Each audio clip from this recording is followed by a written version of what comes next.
নীলাকাশে ভাসছে সাদা মেঘের টুকরো, বাতাসে শোনা যাচ্ছে ব্যাট বলের সুর, গ্যালারির উল্লাস আর এক চিলতে বিষাদের গল্প। ক্রিকেট বিশ্ব আবারও এক অধ্যায়ের শেষ প্রান্তে এসে দাঁড়িয়েছে, যেখানে কিছু নক্ষত্র ম্লান হয়ে যাবে চিরতরে। একসময় যিনি ছিলেন আগ্রাসনের অপর নাম, যার ব্যাট কথা বলতো বিদ্যুৎ গতিতে, সে বিরাট কোহলি। সময়ের সাথে সাথে পারফরমেন্সের দ্বার কিছুটা কমলেও রাজকীয় উপস্থিতি এখনও মুগ্ধ করে ক্রিকেট বিশ্বকে। তবে এবার সময় হয়েছে বিদায় বলার। আসন্ন চ্যাম্পিয়ন্স ট্রফির পর আর কখনো ওয়ানডে ফরম্যাটে দেখা যাবে না কিং কোহলিকে। সঙ্গী হিসেবে পাচ্ছেন দীর্ঘদিনের সতীর্থ রোহিত শর্মাকে।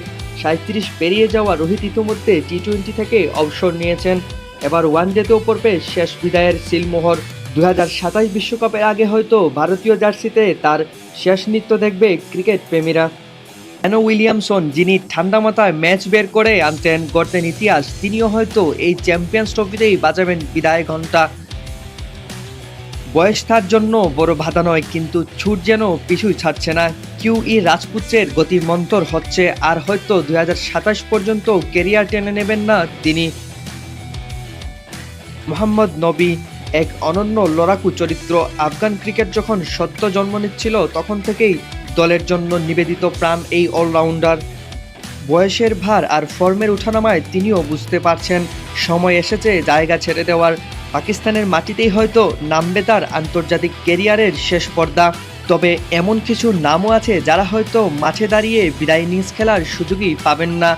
সাকিব আল হাসান বাংলাদেশের ক্রিকেটের পোস্টার বয়, হয়তো তার শেষ আইসিসি টুর্নামেন্টটি না খেলেই বিদায় জানাবেন। মিচেল স্টার্কও শেষ মুহূর্তে স্কোয়াড থেকে নিজের নাম সরিয়ে নিতে হয়তো হারিয়ে গেলেন নিঃশব্দে।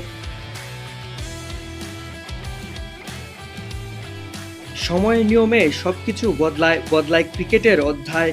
কেউ বিদায় নেয় চোখে জল নিয়ে, কেউ হাসি মুখে।